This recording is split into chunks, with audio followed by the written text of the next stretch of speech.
The big news out of Zambia is, of course, they're looking to launch a benchmark interest rate. They'll be announcing it tomorrow and launching it supposedly on Monday. A development, of course, in their monetary policy regime right now. A positive development for Zambia in your view? It certainly is. It'll add a lot of transparency, clarity into what the policymakers are thinking. And it's sort of bringing policy into what is the usual mechanism for policy frameworks, where you have a benchmark rate. It makes it very transparent in terms of what the central bank is thinking and what they want to do, particularly towards inflation.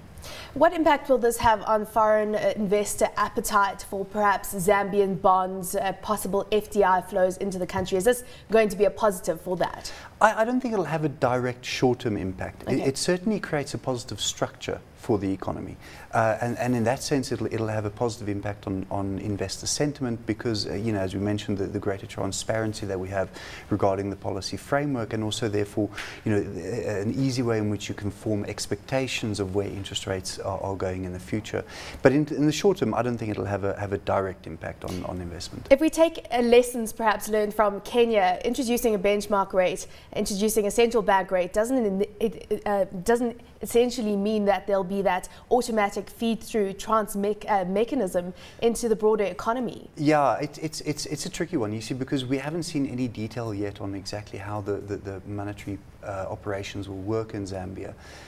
What we've seen in other countries is where they have a benchmark rate, where banks are not forced to borrow from the central bank at this benchmark rate or some a different margin to that.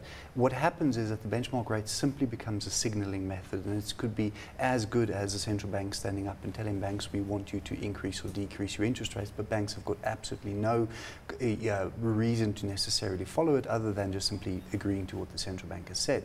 Now, if you take, for example, and this was sort of what had happened in Kenya, a few years ago, where banks weren't using the discount window, so they were changing the central bank rate, but it had absolutely no impact on the cost of funds for banks, and therefore they didn't pass any of the changes in the central bank rate on. But if you compare that, for example, to what they do in South Africa, where there is a money market shortage, banks are forced to go to the Reserve Bank to borrow, and it's to the tune of on a daily basis. Just adding to that, 10 to 15 billion rand on a daily basis borrowed from the Reserve Bank in South Africa. Exactly correct. Now, you could argue that that's a relatively small number in terms of the bank balance sheets, but that doesn't matter per se, because the reality is that banks now know that a portion of their financing will be affected by the changes in the repo rate.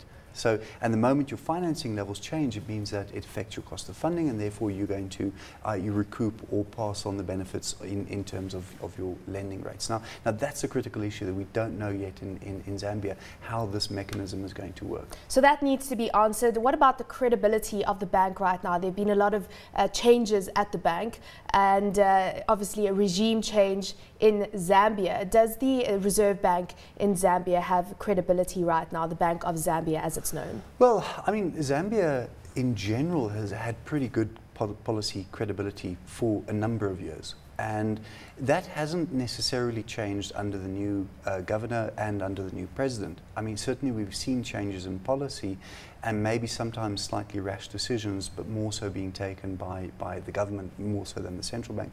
The central bank in many respects has sort of been out of the limelight since the change in governor, and we haven't seen too much very active we haven't seen much public speaking. We haven't seen so it's been pretty quiet to He's not a Tito Mboweni, let's put it that way. Not at all, or a Governor Sanusi either. Yes.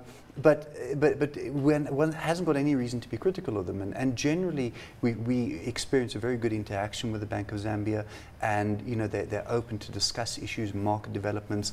So I don't think that there is in fact, I think the credibility is still pretty much intact there. So confidence from the market. Let's look at the type of regime that we could see with regards to monetary policy going forward. Are they likely to move to a state where they start actually targeting inflation, even though inflation is not an issue right now in Zambia? Yeah, it isn't. You're 100% correct. I mean, they've got inflation of about 6%, and it's been very subdued, largely on the back of low food prices. Also, they've recently changed their inflation calculation methods, so it's a little bit difficult to make long-term views on exactly what trends in inflation. But targeting inflation is a very complicated thing. You have to have a very accurate inflation calculation process. You have to be able to model and forecast inflation very accurately. Also, you have to ask yourself the question, but to what extent is policy rate able to influence the headline rate of inflation? Because that's typically what you will target. Now, most African countries, with a few exceptions, will tend to have food comprising about half, if not more, of the overall inflation basket, and we know that's not something that the policy rate can influence. I mean, you can add in petrol prices and things like that. So once you've sort of sifted out the bits, and we've learned that and seen that from the problems that Uganda's been facing. Well, exactly. I mean, you know, and even to some extent South Africa, right? I mean, South African inflation is very volatile. It may be lesser than what it has been, you know, in say 10 years ago. But a huge component of the inflation moves in South Africa was induced by the currency. Right?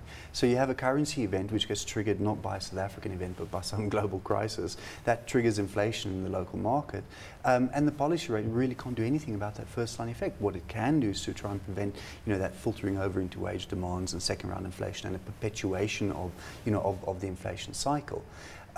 But in South Africa, food is used to be 30% weight in those days, and now it's even less than that. Whereas in a country like Zambia, we actually don't know exactly what the weight of food is in the index, but it'll probably be around 40 or 50%. Right? So a lot of exogenous factors that central Correct. banks in Africa don't have control over. Correct. So inflation targeting is a bit of a tricky one. Very tricky, yeah. Very tricky. I mean, it's not something I would rush into.